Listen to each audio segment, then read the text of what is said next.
देखना है तब के लिए, ठीक है। तो अपन आज स्टार्ट करेंगे फिजिक्स का पहला चैप्टर जिसका नाम है electric field and Gauss law. Chapter का नाम है electric field and Gauss law, electric field and Gauss law, ठीक है बेटा। तो अब मैं आपको बताऊं कि भाई ये जो चैप्टर है आप इसके नोट्स भी बना सकते हैं, साथ साथ कॉपी पेन अपने हथियार उठा लें, सारी चीजें, और इसके नोट्स बनाना स्टार्ट करेंगे अपन साथ साथ, ठीक है। जो भी जैसा भी आपको दिखता है, आपको लगता है कि भाई ये चीज इंपॉर्टेंट है, तो उसको आप नोट कर लें, लिख लें, साथ साथ चलते चलें, ठीक है।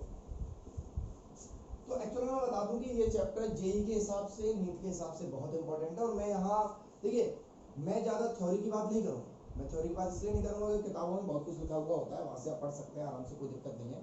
ऐसा तो है नहीं कि भाई जो 12th में पढ़ रहा है तो उसके पास बुक्स नहीं होंगी, बुक्स तो होंगी ना, तो बुक्स में से आप थ्योरी देख सकते हैं।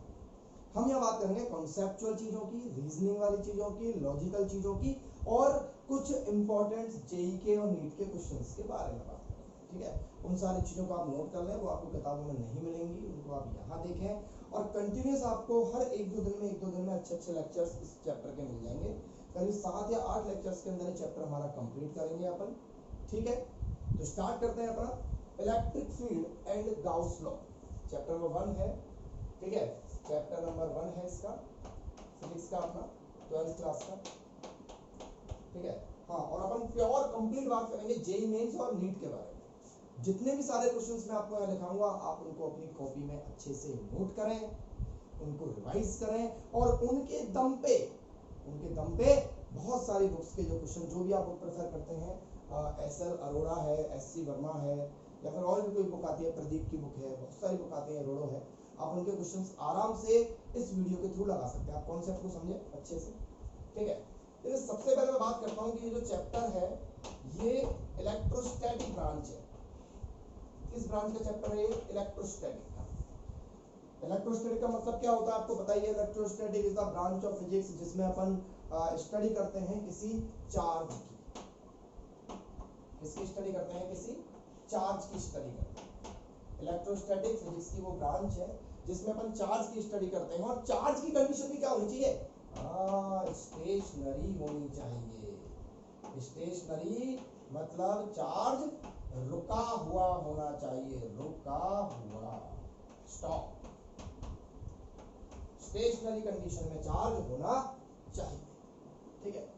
तो जिस ब्रांच के अंदर अपन स्टेशनरी चार्ज की स्टडी करेंगे, एक रुके हुए चार्ज की वजह से सारे इफेक्ट्स को देखेंगे, उसको अपन बोलेंगे इलेक्ट्रोस्टैटिक ब्रांच, ठीक है। तो चलिए आप स्टार्ट करते हैं। आप यहाँ इतना लिख सकते हैं कि भाई चार्ज की, स्टेशनरी चार्ज की स्टडी जिस ब्रांच में की जाती है फिजिक्स में, उसे अपन इलेक्ट्रोस्टैटिक कहते हैं। हाँ, इंग्लिश में बता देते हैं आपको, इंग्लिश में बड़ा आसान है। The branch of physics in which we study about the stationary condition of charge. तो स्टेशनरी कंडीशन ऑफ चार्ज की स्टडी करने से पहले आपको ये मैं बता दूं कि जो चार्ज है क्या है बच्चों? चार्ज छोटी क्लास में पढ़ चुके हैं ना, चार्ज की SI यूनिट कूलाम्ब होती है, पढ़ा है? चार्ज की SI यूनिट क्या होती है? कूलाम्ब होती है। और जो चार्ज है ये दो तरीके का होता है, पॉजिटिव चार्ज होता है, नेगेटिव चार्ज होता है, ठीक है। पॉजिटिव चार्ज होता है, नेगेटिव चार्ज होता है ना। मिनिमम वैल्यू E होती है, E का मतलब होता है एलिमेंट्री चार्ज। क्या होता है? Elementary charge. और एलिमेंट्री चार्ज जो पॉजिटिव के लिए होता है क्या अपना? 1.6 into 10⁻⁻19 कूलाम्ब, और नेगेटिव के लिए होता है बच्चों माइनस का 1.6 into 10⁻⁻19 कूलाम्ब। मतलब कि मिनिमम चार्ज की वैल्यू जो होती है वो क्या होती है? पॉजिटिव की तो होती है प्लस का 1.6 into 10⁻⁻19 कूलाम्ब, और नेगेटिव के लिए होती है माइनस 1.6 into 10⁻⁻19 कूलाम्ब। और इस चैप्टर के अंदर अपन इसको E से नोट करेंगे। E मतलब एलिमेंट्री चार्ज। क्लियर है? चलिए, तो ये अपनी बात हो गई छोटी मोटी कि भाई इलेक्ट्रॉन जो है उस पे माइनस 1.6, छोटी क्लासों में पढ़ा ना अपन, छोटी जब अपन पढ़ते थे, छोटे बच्चे थे अपन 8th 9th 10th तब भी अपन इन चीजों को पढ़ लेते थे, ठीक है। तो चलिए आगे की कहानी स्टार्ट करते हैं। बहुत काम की चीज अपन बताते हैं आपको कि सर चार्ज जो है, जो जेई मेन के लिए, नीट के लिए बहुत ज्यादा इंपॉर्टेंट है कि सर चार्ज और मास इन दोनों में क्या डिफरेंस है, उस डिफरेंस की सच्चाई क्या है, बहुत इंपॉर्टेंट है बेटा, ध्यान रखना। एक एक टॉपिक जो मैं आपको यहाँ पढ़ा रहा हूँ, अगर जो बच्चे जेईई में और नीट के लिए वास्तव में प्रिपरेशन कर रहे हैं ना, उनके लिए तो ये मान लो कि ये चैप्टर बहुत बड़ा वरदान है। आराम से आप ये मानो, एक एक चीज को नोट करो अच्छे से और मिला लेना पूरा पेपर कंप्लीट, ठीक है। चलिए भाई, चार्ज की बात करें, पहला पॉइंट बड़ा इंपॉर्टेंट, चार्ज पॉजिटिव भी हो सकता है, नेगेटिव भी हो सकता है। हमें क्या बोला, चार्ज पॉजिटिव भी हो सकता है और नेगेटिव भी हो सकता है, लेकिन जो मास है वो पॉजिटिव होता है। बहुत इंपॉर्टेंट पॉइंट कि चार्ज नेगेटिव भी हो सकता है, पॉजिटिव भी हो सकता है, लेकिन जो मास है ना वो ऑलवेज पॉजिटिव होता है। समझ में आई बात। दूसरा पॉइंट अपन बात करें कि अगर किसी चार्ज को भगाया जा रहा है, अगर कोई चार्ज भाग रहा है, अगर कोई चार्ज स्पीड में है, तो उस चार्ज की वैल्यू पर कोई फर्क नहीं पड़ता है। वेरी इंपॉर्टेंट, बहुत काम की चीज है, बिल्कुल दिमाग में घुसा के लॉक कर दिया जाएगा कि charge is independent. Charge is, अब नोट करते चले, चार्ज इज इंडिपेंडेंट। एक अलग से कॉपी बना लें अपनी और उस पर कॉपी में हेडिंग डाल दें, इस साल जेईई निकालना है, इस साल नीट निकालना है, ठीक है। Charge is independent from speed, मतलब समझा भी, इसका मतलब क्या है कि चार्ज को अगर स्पीड दे दी जाए तो उसकी वैल्यू कभी चेंज नहीं होगी। अगर चार्ज 3 कूलम्ब है तो वो 3 कूलम्ब ही रहेगा, लेकिन मास में क्या होता है सर, मास में ये होता है बेटा कि जो मास है वो स्पीड पे डिपेंड करता है। जैसे जैसे स्पीड बढ़ती है मास बढ़ता है। सर मेरा मास भी बढ़ता है, आपका मास भी बढ़ता है सर, बिल्कुल बढ़ता है। जैसे जैसे स्पीड बढ़ती है मास भी बढ़ता है, मास भी इंक्रीज होता है, ठीक है। इसके बारे में चलेंगे चर्चा अपन।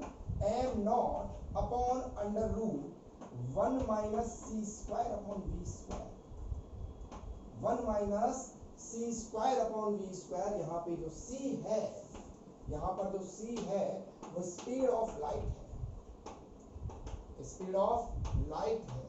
यहाँ पर जो v है वो क्या है, यहाँ पर जो v है वो क्या है, यहाँ पर जो v है वो स्पीड ऑफ चार्ज है, स्पीड ऑफ चार्ज है। यहाँ पर जो m नॉट है वो रेस्ट मास है, जब चार्ज रेस्ट में था, रेस्ट मास है चार्ज का। तो ध्यान रखना, बहुत इंपॉर्टेंट है, किताबों में नहीं लिखा होता है तो बच्चे नहीं पढ़ पाते हैं, समझे बात को। यानी कि जो चार्ज का मास है वो स्पीड बढ़ा दे, जैसे जैसे आप इसको बढ़ाओगे तो देखिए आप जब जैसे जैसे मान लो कि आपने क्या किया, इसको बढ़ाया, ठीक है, इसको सही कर लेना, v square upon c square, सही ना, v square upon c square, ठीक है, सही कर लेना, इसको सही कर लेना भाई, सही कर लेना, v square upon c square, v square upon c square, clear है। तो जैसे जैसे आप, अब c है, c की value 3 × 10 to the power 8 metre per second है, c की वैल्यू कितनी है, 3 × 10 to the power 8 metre per second. जैसे जैसे आप v को बढ़ाओगे, जैसे जैसे आप क्या करोगे, v को बढ़ाओगे तो c के बराबर तो कर नहीं सकते, ठीक है, c तो बहुत बड़ी स्पीड हो गई, 3 × 10 टू द पावर 8 हो गई, ठीक है। तो ये चीज जो है, ये वाली चीज जो है, 1 में से आप माइनस करोगे, 1 में से आप माइनस करोगे तो ये चीज तो हमेशा 1 से छोटी आएगी। समझ रहे हो बात को, ये चीज हमेशा 1 से छोटी आएगी, ये चीज हमेशा 1 से छोटी आएगी। जैसे जब आप v बढ़ाओगे तो ये और छोटी होती चली जाएगी, जैसे जैसे आप v बढ़ाओगे ये और छोटी होती चली जाएगी, नीचे छोटी चीज हो जाएगी तो मास बढ़ जाएगा। समझ लो बात को, डिनोमिनेटर अगर छोटा होता है तो ये चीज बढ़ जाती है ना। अगर ये जैसे m डायरेक्टली प्रोपोर्शनल टू यहाँ पर क्या हो गया, √1 minus v square upon c square. जैसे जैसे आप नीचे वाली चीज को कम करोगे तो ऊपर वाली चीज बढ़ती चली जाएगी, और जैसे जैसे आप v की वैल्यू बढ़ाओगे, ये 1 में से माइनस हो रहा है तो नॉर्मल सी बात है, चीज जो है नीचे वाली जो चीज है, पूरा जो टर्म है, इस टर्म की वैल्यू जो है वो धीरे धीरे कम होती चली जाएगी। मतलब कि जैसे जैसे आप वेलोसिटी बढ़ाओगे ये चीज कम होती चली जाएगी, और अगर ये चीज कम होती चली जाएगी तो उस चार्ज का जो मास है वो बढ़ता चला जाएगा। वेरी इंपॉर्टेंट, बहुत इंपॉर्टेंट कॉन्सेप्ट कि अगर आपने चार्ज की स्पीड को बढ़ा दिया तो मास पे डिपेंड वो करेगा। यानी कि कहने का मतलब क्या हुआ, कहने का मतलब ध्यान से देखें बोर्ड की तरफ क्या लिखा हुआ है, कहने का मतलब ये हुआ कि जैसे जैसे आप चार्ज की स्पीड बढ़ाओगे तो धीरे धीरे उसका मास भी बढ़ेगा। यानी कि यहाँ पर मैं लिख सकता हूँ कि चार्ज डिपेंड्स ऑन स्पीड, उन बातों की बात नहीं करूंगा कि चार्ज लिखो भाई, चार्ज की यूनिट ऐसा यूनिट कूलाम होती है, सीजीएस स्टेट कूलाम होती है, ठीक है, उन दोनों में रिलेशन ये होता है, चार्ज की value Q is equal to NE होती है, मैं इनकी बात नहीं करूंगा, चार्ज की value is equal to NE होती है। सर कर तो रहे हैं आप बात, ठीक कर रहे हैं, लेकिन आपको पता है ना, कोई बात नहीं, Q is equal to NE होता है, छोटी छोटी क्लास में पढ़ा है ना, 10th क्लास के अंदर पढ़ा है, ठीक है, तो मैं तो आपको 10th क्लास पास तो मानूंगा ही कम से कम, ठीक है। चलिए तो भाई ये आप ध्यान रखें, Q बराबर NE होता है। और सबसे इंपॉर्टेंट बात जो है वो यहाँ पर क्या है कि मास जो है, चार्ज की स्पीड को अगर आप बढ़ाओगे तो मास की, चार्ज की स्पीड को आप क्या करोगे, बढ़ाओगे, तो उसका मास जो है वो धीरे धीरे बढ़ता चला जाएगा। ये बहुत इंपॉर्टेंट बात है, इस पर बिल्कुल लॉक कर देना इस चीज को, क्लियर है। उसके बाद अगर बात करते हैं कि जो चार्ज है, देखिए कुछ इंपॉर्टेंट बातें मैं बता दूं, आप हेडिंग डाल सकते हैं, हेडिंग डालें नेक्स्ट कि प्रॉपर्टीज ऑफ चार्ज, या फिर बोलेंगे सम इंपॉर्टेंट फैक्ट्स, जिनसे जेईई और नीट के अंदर क्वेश्चन बन जाता है, some important facts related to charge, some important fact, मैं आपको वही चीजें कराऊंगा जो आपके एग्जाम के अंदर बहुत ज्यादा इंपॉर्टेंट है, सम इंपॉर्टेंट फैक्ट्स। और आप एनसीईआरटी पढ़े आराम से, क्योंकि एनसीईआरटी बहुत इंपॉर्टेंट बुक है 12th क्लास के लिए भी और आईआईटी जेईई और नीट के लिए भी। Some important facts related to charge, charge से रिलेटेड कुछ इंपॉर्टेंट फैक्ट्स के बारे में अपन यहाँ पर पढ़ेंगे। तो सबसे पहले मैं आपको बता दूं, देखिए जो चार्ज होता है, पहला पॉइंट अपन बात करें कि जो चार्ज होता है, चार्ज, ठीक है, जो चार्ज होता है उस चार्ज की जो वैल्यू होती है वो Q बराबर N होती है, ठीक है। N यहाँ पर क्या होता है, N यहाँ पर होता है नंबर ऑफ इलेक्ट्रॉन्स, सर पढ़ा है ना ये नंबर ऑफ इलेक्ट्रॉन, तो सर इलेक्ट्रॉन ही क्यों आया यहाँ पर, नंबर ऑफ इलेक्ट्रॉन ही क्यों बोला, क्योंकि देखिए responsible charge, responsible particle for making a charge, responsible particle for making a charge, वो कौन होता है बच्चों, वो होता है इलेक्ट्रॉन।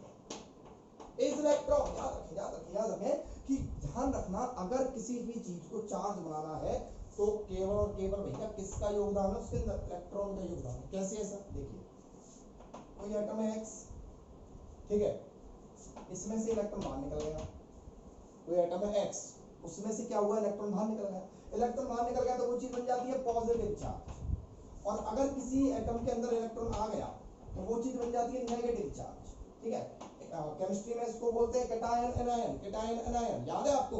तो किसी भी एटम के अंदर, किसी भी सब्सटेंस के अंदर अगर इलेक्ट्रॉन बाहर निकल जाता है उसमें से तो वो पॉजिटिव चार्ज बन जाता है, और अगर मान लो उसके अंदर इलेक्ट्रॉन आ जाता है तो वो क्या बन जाता है, नेगेटिव चार्ज बन जाता है। वेरी इंपॉर्टेंट बात है, क्लियर है।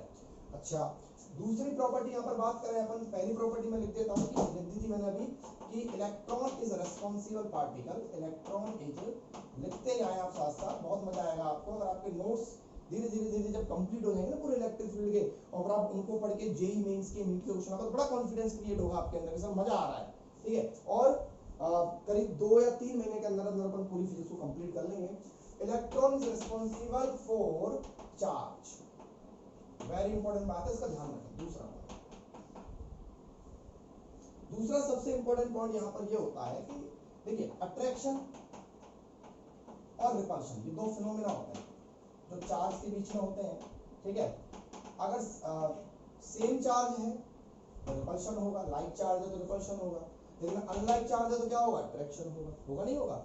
यानी कि अगर प्लस प्लस है तो रिपल्शन होगा, माइनस माइनस है तो रिपल्शन होगा। लेकिन क्या छोटी छोटी बातें बता रहा हूँ मैं भी आपको, तो बच्चों वाली चीजें पता होंगी ना आपको, क्लियर है कि भाई किस में रिपल्शन होता है, किस में अट्रैक्शन होता है, बहुत नॉर्मल सी बात है, ठीक है। लेकिन मैं आपको बता दूं कि अगर मान लो आपको इलेक्ट्रिफिकेशन का टेस्ट करना है, वेरी इंपॉर्टेंट, अगर आपको इलेक्ट्रिफिकेशन का टेस्ट करना है तो ध्यान रखना सबसे इंपॉर्टेंट और एकमात्र सहारा क्या होगा, रिपल्शन। रिपल्शन एक जो है, रिपल्शन जो है वो हमेशा चार्ज के बीच में ही होगा और किसी के बीच में नहीं होगा।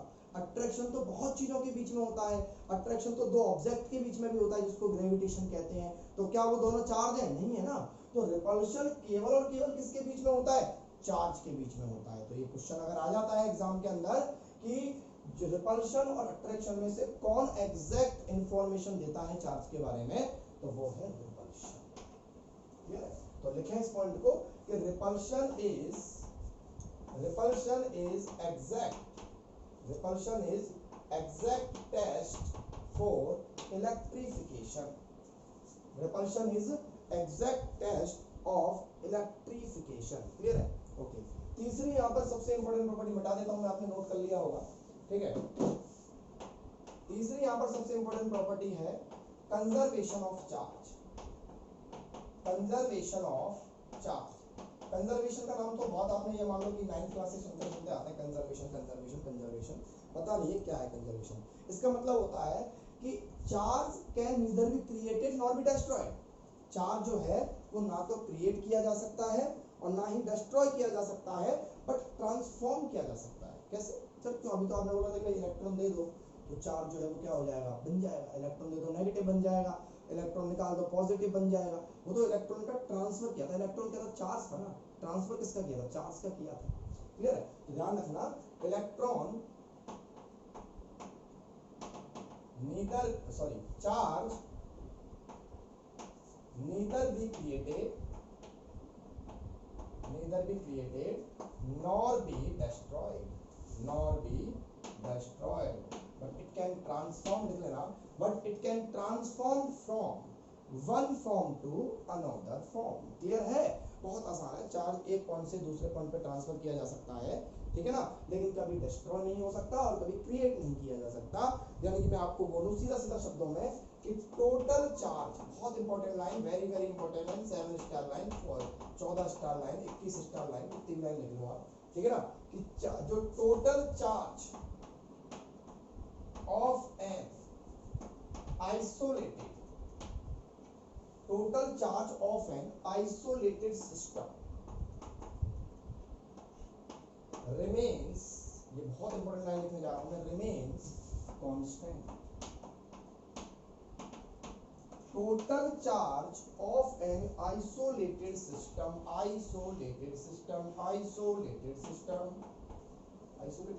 अलग थलग वाला सिस्टम। अलग थलग वाला सिस्टम मतलब जैसे देखिए मैं आपको बताऊं कि यहाँ पे एक सिस्टम है और सिस्टम के अंदर एक 3 कूलम चार्ज है, एक 2 कूलम चार्ज है और एक 1 कूलम चार्ज है, ठीक है। 3 और 2 5 और 6, कितना कूलम चार्ज हो गया इसका, 6 कूलम चार्ज हो गया, ठीक है। अब मैंने क्या किया कि इसको मैंने ऐसे ऐसे ऐसे ऐसे ऐसे ऐसे कर दिया, तो चार्ज ट्रांसफर हुआ एक दूसरे में, और यहाँ पर ये बन जाता है x कूलम। क्या बन जाता है? x कूलम, 4 कूलम और 1 कूलम, ठीक है। अब आपसे पूछा कि what is the value of x, क्या करेंगे, इसका 6 कूलम चार्ज होगा, इसका हो गया x+5 बराबर रख देंगे तो x की वैल्यू 1 कूलम आ जाएगी। क्लियर है? समझ आई बात? मतलब total charge of isolated system remains constant, मतलब टोटल चार्ज आइसोलेटेड सिस्टम का कांस्टेंट होता है। किसी एक एटम का तो बदल जाता है ना, इलेक्ट्रॉन ले लेगा दे देगा तो बदल जाएगा, लेकिन आइसोलेटेड सिस्टम में बात कर रहे हैं अपन, उसका चार्ज कभी भी नहीं बदलेगा। ये बहुत इंपॉर्टेंट बात है, बहुत समझने वाली बात है, इसका आप ध्यान रखें। अगली प्रॉपर्टीज की आती है क्वांटाइजेशन। अगली प्रॉपर्टीज की इंपॉर्टेंट फैक्ट आता है रिलेटेड टू चार्ज, उसमें आता है क्वांटाइजेशन। क्वांटाइजेशन का मतलब क्या होता है? क्वांटाइजेशन का मतलब आप समझते हैं? क्वांटाइजेशन का मतलब होता है Q बराबर n ही लिखा था, Q बराबर n ही था, यहाँ पर जो n है वो इंटीजर हो गया, तो 0 हो गया, 1 हो गया, 2 हो गया, 3 हो गया, 4 हो गया। क्वांटाइजेशन का मतलब होता है कि स्मॉलेस्ट जो चार्ज है जो दैट कैन एग्जिस्ट, अपन बोला smallest charge that can exist in the integer form, यानी कि या तो वो 0 होगा या 1 चार्ज होगा, 2 चार्ज होगा, 3 चार्ज होगा, ऐसा नहीं होगा 2.5 चार्ज, ऐसा नहीं होगा 2.6 चार्ज, 3.8 चार्ज, मतलब कि चार्ज जो है यानी स्मॉलेस्ट चार्ज जो है, यानी मैं लिख दूं कि smallest value of charge, smallest value लिखते जाए आप ना, बहुत काम की चीजें हो रही है। Smallest value of charge is only integer, not non integer. ध्यान रखना, मतलब चार्ज की जो वैल्यू है वो 2 कूलम हो सकती है, 3 कूलम हो सकती है, but Q is not equal to 2.5 coulomb. गलत। चार्ज की वैल्यू कभी भी 2.5 कूलम नहीं हो सकती। इंटीग्रल मल्टीपल में, integral multiple of E integral multiple of e. देखो q बराबर एन ई का मतलब क्या होता है, q बराबर एन ई का मतलब होता है इंटीग्रल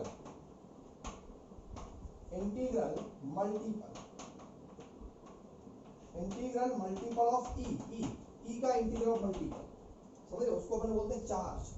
क्लियर, पूरी वीडियो देखें ध्यान से, बहुत आगे मस्त मस्त चीज आने वाली है अभी, बहुत आराम से देखते जाएं। अच्छा मैं आपको बातों में एक चीज और बताना चाहता हूँ, वो क्या है कि याद है आपको, आप छोटी क्लास में पढ़ते थे, आपको टीचर करवाते थे कि भाई q बराबर 1 coulomb, find number of electrons. तो याद है कितने आते थे, एक कूलम में कितने कैसे निकालते थे, q बराबर n e, यहाँ 1 रखते थे या n रखते थे या 1.6 into 10 to the power minus 19 रखते थे। n बराबर कैसे निकालते थे, 1, बड़ा आसान था ना, हम छोटे मजे लेने के करते थे चीजों को, रट लेते थे इन चीजों को। यहाँ से जब निकालते थे तो वो क्या आता था, 6.25 into 10 to the power 18 electron. क्या बोलते थे, एक कूलम चार्ज में कितने इलेक्ट्रॉन प्रेजेंट होते हैं, तो एक कूलम चार्ज के अंदर 6.25 into 10 to the power 18 electron present होते हैं। कितने होते हैं, 6.25 into 10 to the power 18 electrons present होते हैं एक कूलम चार्ज के अंदर, दिमाग में घुसा के लॉक कर देते हैं। क्लियर है, ओके। तो आपसे पूछेगा भाई q बराबर 2 कूलम में कितने होते हैं, 2 से गुणा कर दो। q बराबर 3 कूलम में कितने होते हैं, 3 से फोड़ दो। q बराबर 4 कूलम में कितने, 4 से फोड़ दो, है ना, दमादम मल्टीप्लाई करते जाओ। 0.5 में कितने होते हैं, 0.5 से मल्टीप्लाई कर दो। 3.5 में कितने होते हैं, 3.5 से मल्टीप्लाई कर दो, नंबर ऑफ इलेक्ट्रॉन्स निकल जाएंगे। किससे मल्टीप्लाई करना है, 6.25 into 10 to the power 18 electron से मल्टीप्लाई करना है। क्लियर है, ओके। इसके बाद जो अपना अगला टॉपिक आता है, मैं धीरे धीरे चीजों की तरफ बढ़ रहा हूँ बहुत आसानी से, है ना। अगला टॉपिक जो अपना आता है, वो अगला टॉपिक अपना क्या आता है, कूलम्ब्स लॉ, वेरी इंपॉर्टेंट। अब हो रहा चैप्टर मस्त स्टार्ट, अभी तक तो फालतू की बातें कर रहे थे कूलम्ब्स लॉ, लेकिन फालतू बातों में बहुत 2-3 बातें इतनी इंपॉर्टेंट हो गई कि जो एग्जाम में मिल जाएगी आपको, है ना। कूलम्ब्स लॉ सबको पता है, कूलम्ब्स लॉ क्या होता है, F is equal to K Q1 Q2 upon R²। पता है, पता है नहीं पता, पता है। F इज इक्वल टू क्या, K Q1 Q2 upon R²। दो चार्ज लिए थे Q1 और एक चार्ज लिया था Q2, दोनों को स्मॉलेस्ट चार्ज थे, पॉइंट चार्ज थे, दोनों को r डिस्टेंस पर रख दिया था। अब दोनों लाइक चार्ज है तो रिपल्शन लगाएंगे, दोनों अनलाइक चार्ज है तो अट्रैक्शन लगाएंगे, एक दूसरे की तरफ आ जाएंगे, मजे लेंगे बैठ के। क्लियर है, ठीक है। दोनों के बीच की डिस्टेंस r है, ठीक है। r बढ़ भी सकती है फोर्स के थ्रू, r कम भी हो सकती है। क्लियर है, लेकिन अभी हमने स्टेशनरी माना हुआ है तो हम केवल फोर्स की बात करेंगे, चार्ज को नहीं भेजेंगे, बेटा बेटर है यहाँ पे। क्लियर है, तो इनके बीच का जो लगने वाला फोर्स है वो डायरेक्टली प्रोपोर्शनल टू होता है, पता है ना, डायरेक्टली प्रोपोर्शनल टू होता है प्रोडक्ट ऑफ चार्जेस A और इनवर्सली प्रोपोर्शनल टू होता है डिस्टेंस स्क्वायर।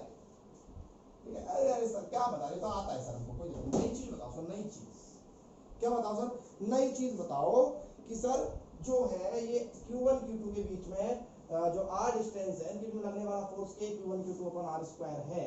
तो सर नई चीज बताओ, नई चीज मैं आपको सीधी सीधी बता दूं बेटा कि देखिए F क्वेश्चन क्या बनता है, F directly proportional to 1 upon r², यहां से दिख रहा है आपको F डायरेक्टली प्रोपोर्शनल टू 1²। अब क्या होता है, आपसे पता है क्वेश्चन क्या आता है, क्वेश्चन आता है कि अगर दोनों के बीच की डिस्टेंस को हाफ कर दिया जाए तो आप क्या करते हैं, अब देखो एक गोलू बच्चा होगा, गोलू चिंटू, वो कैसे करेगा, वैसे करेगा। क्या करेगा, सबसे पहले F is equal to K Q1 Q2 upon r² लगाएगा, फिर करेगा डिस्टेंस आधी कर दी K Q1 Q2 upon distance आधी कर दी तो लगाएगा r/2 का होल स्क्वायर, फिर क्या करेगा K Q1 Q2 upon r²/4 लिखेगा, फिर बड़े सुंदरता से 4 को ऊपर लेके जाएगा, फिर डिवाइड करेगा, यहाँ पर f डैश लिख देगा, f डैश, फिर लिखेगा 4K Q1 Q2 upon r² करेगा। समझ में आ रही बात, ये आधी कर दी उसमें डिस्टेंस, ठीक है, इसको f डैश लिखेगा, फिर बड़ी सुंदरता से भाग देगा f dash upon f is equal to यहाँ लिखेगा 4K Q1 Q2 upon r² upon K Q1 Q2 upon r², फिर काटेगा, फिर लिखेगा f dash upon f is equal to 4, फिर लिखेगा f dash is equal to 4f। गलत तो नहीं, सही लिखा गोलू ने, पर गोलू था, हम गोलू थोड़े रहे हैं, हम क्या करेंगे, अरे सर क्या कर रहे हैं सर, इतना बड़ा पढ़ने के लिए थोड़ा ना वीडियो देखा है आपकी, ठीक है। तो क्या करेंगे, अपन क्या करेंगे, अपन देख रहे हैं f जो है वो 1/r² के डायरेक्टली प्रोपोर्शनल, 1/r² के डायरेक्टली, या फिर बोले कि r² के इनवर्सली प्रोपोर्शनल है। तो मतलब कि अगर ध्यान से सुनना कि अगर डिस्टेंस को क्या कर दिया, आधा कर दिया, अगर डिस्टेंस कम कर रहे हैं, डिस्टेंस कम कर रहे हैं तो फोर्स बढ़ रहा है। देखो नॉर्मल सी बात है, डिस्टेंस कम कर रहे हैं तो वो पास आ जाएंगे, तो रिपल्शन होगा तो रिपल्शन भी बढ़ेगा। समझो लॉजिक समझो, अगर वो पास आ रहे हैं तो रिपल्शन भी बढ़ेगा, पास आ रहे हैं तो अट्रैक्शन भी बढ़ेगा। ठीक है, यानी कि कहने का मतलब है डिस्टेंस को हाफ कर दिया, डिस्टेंस को क्या कर दिया, डिस्टेंस को अगर हाफ कर दिया तो नॉर्मल सी बात है फोर्स तो बढ़ेगा ही बढ़ेगा। डिस्टेंस को अगर हाफ कर दिया तो फोर्स तो बढ़ेगा, कितना बढ़ेगा, r² की टर्म्स में बढ़ेगा। r² की टर्म्स में बढ़ेगा मतलब सर कितना किया है, सर आधा किया है, आधा किया है मतलब 2 भाग कर दिए, सर 2 पार्ट कर दिए, 2 पार्ट कर दिए तो फोर्स कितना बढ़ेगा, 4 गुना r²। तो यानी कि यहाँ पर अगर बोलूं तो f डैश बराबर कितना हो जाएगा, 4f। हम बोलूं थोड़ी ना, समझ आई बात, इतना दिमाग लगाएं दिमाग।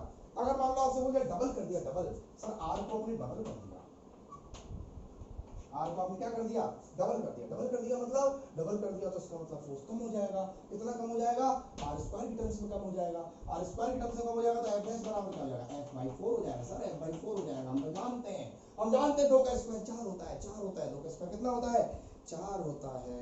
समझ में आ रही है बात, बहुत बढ़िया, समझ लो बात। मतलब आप है ना दिमाग लगाओ, अगर कंपटीशन या एग्जाम्स की तैयारी करनी है आपको तो ऐसे गोलू की तरह नहीं करना है कि दिमाग में लग रहा है उसको एफ करने, एफ डैश करने, टाइम निकल जाएगा भाई, पूरा टाइम निकल जाएगा।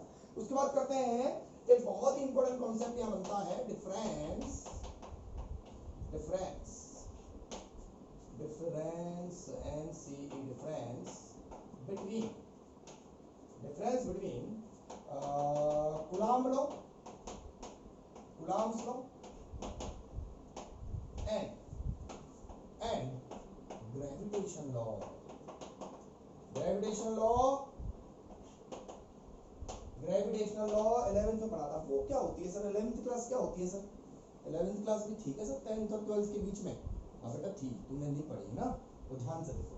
तो कूलम्ब लॉ और ग्रेविटेशनल लॉ में डिफरेंस क्या होता है। कूलम्ब लॉ क्या होता है, F is equal to K Q1 Q2 upon r²। Gravitational law क्या होता है, F इज इक्वल टू, इसको मैं कूलम्ब लॉ को चौक दे दी, चौक दे दी, चौक दे दी, ठीक है। कूलम्ब, एक चौक बदल लेते हैं, रुकिए।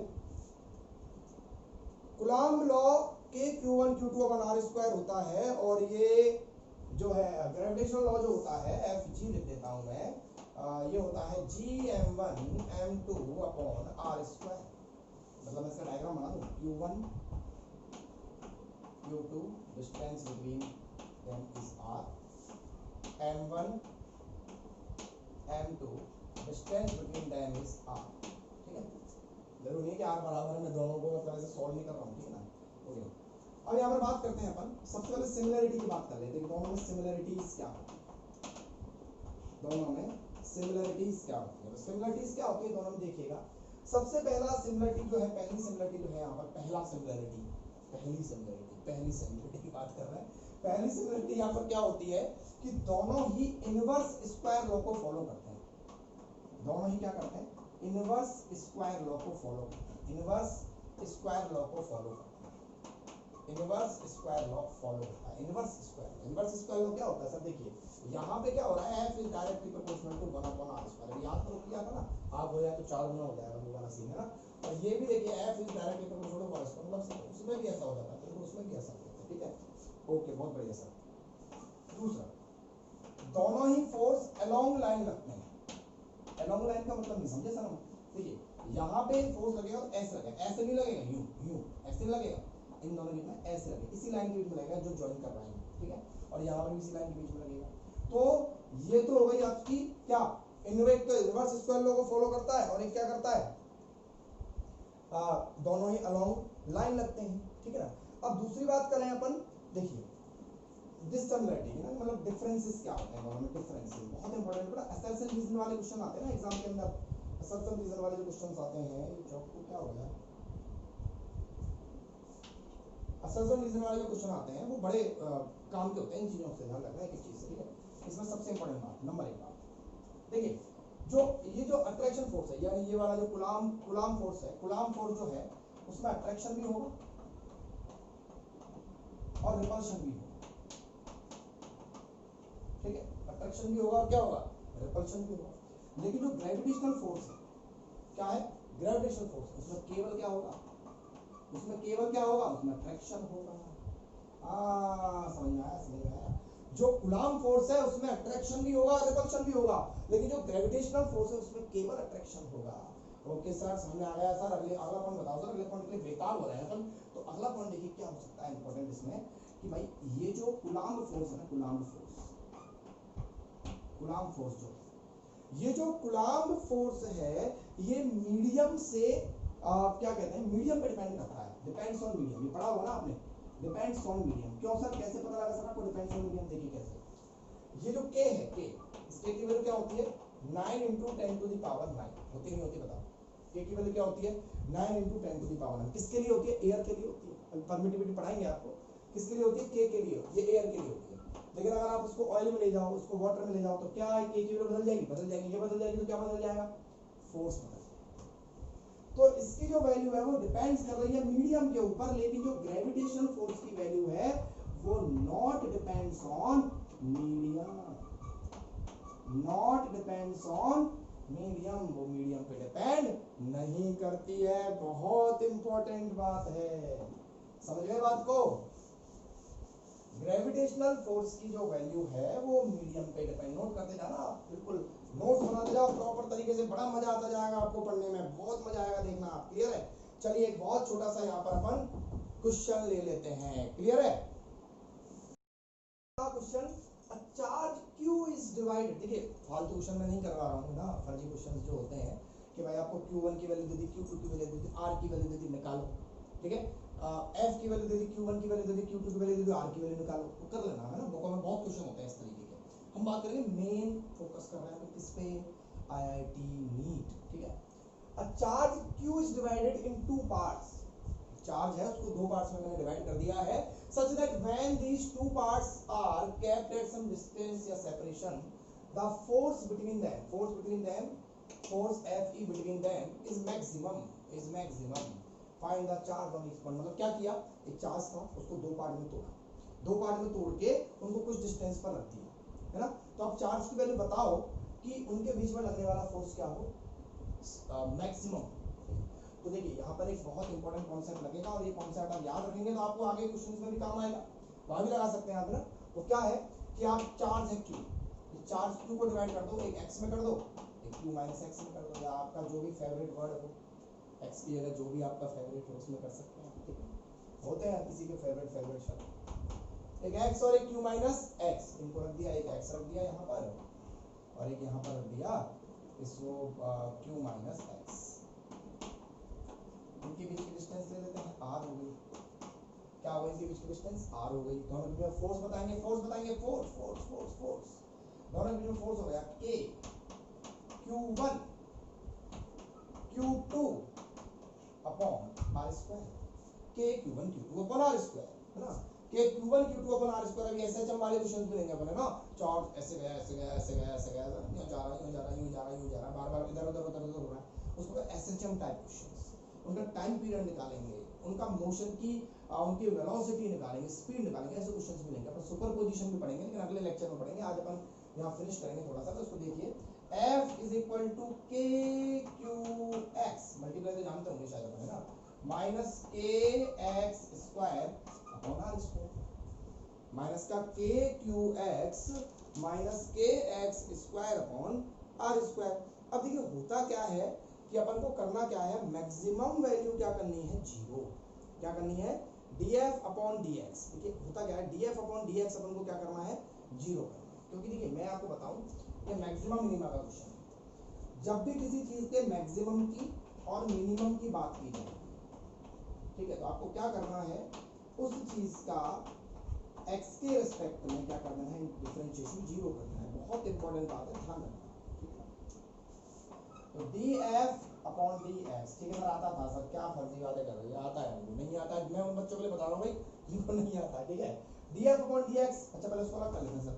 ये हो जाएगा kqx upon r square sir, ये हो जाएगा माइनस का kx square upon r square sir. ठीक है, df अपॉन dx किया सर, इसका किया तो x का, ये तो k के ऊपर r स्क्वायर तो कांस्टेंट था सर, x का डिफरेंशिएशन 1 हो गया सर। कोई बात नहीं, जिसको डिफरेंशिएशन नहीं आता है हमारे चैनल पर आपका खूबसूरत सा प्यारा सा जो चैनल है उस पर लेक्चर है डिफरेंशिएशन का, चेक करें ना, डिफरेंशिएशन डालें आपको मिल जाएगा, ठीक है।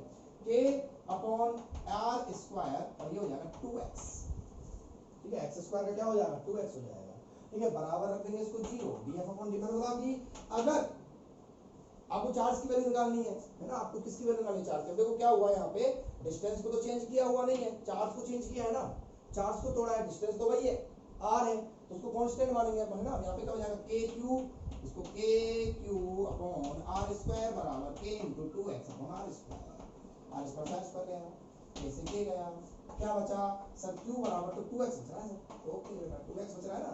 q बराबर q क्या था, q तो बड़ा वाला चार्ज था, q बड़ा वाला चार्ज था, एक हमने x माना था, उसमें से एक x था तो दूसरा भी x होगा। समझ में आया, अरे समझ में आया, बहुत बढ़िया समझ में आ गया। मतलब एक चार्ज हो जाएगा q/2 और दूसरा चार्ज हो जाएगा q/2, आधे आधे हो जाएंगे ना, q बराबर 2x आ गया और एक चार्ज x था तो दूसरा भी x है, तो मतलब q/2 हो जाएगा, बहुत आसान था, ठीक है। इस तरह के क्वेश्चंस भी बन सकते हैं ना, इसको नोट कर लेंगे आप, ठीक है, वीडियो पॉज करके नोट कर लें। अभी आपको भी प्रैक्टिस करना है बहुत अच्छे क्वेश्चंस की, लेकिन उससे पहले अगला टॉपिक है अपना limitations of Coulomb law. Limitations of Coulomb law मतलब सर ये भी कहीं ना कहीं कमी थी क्या इसके अंदर भी, हाँ इसके अंदर भी कमी थी। पता है इसके अंदर सबसे बड़ी कमी क्या थी, इसके अंदर सबसे बड़ी कमी क्या थी, it is valid only for point charges.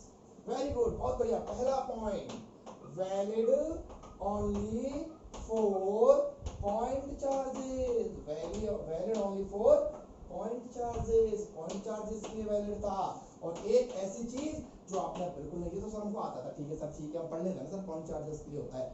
अब जो सबसे इंपॉर्टेंट चीज जो बताने जा रहा हूं पता है क्या है, अगर both charges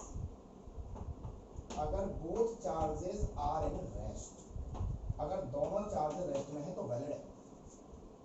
both charges are in motion तो भी वैलिड है क्या, नहीं सर, स्टेशनरी बात करिए सर, ऐसे झूठ मत बोलो सर आप, ठीक है। लेकिन अगर one charge in motion and one in rest तो सर वैलिड है क्या, हाँ वैलिड है, क्या है वैलिड है।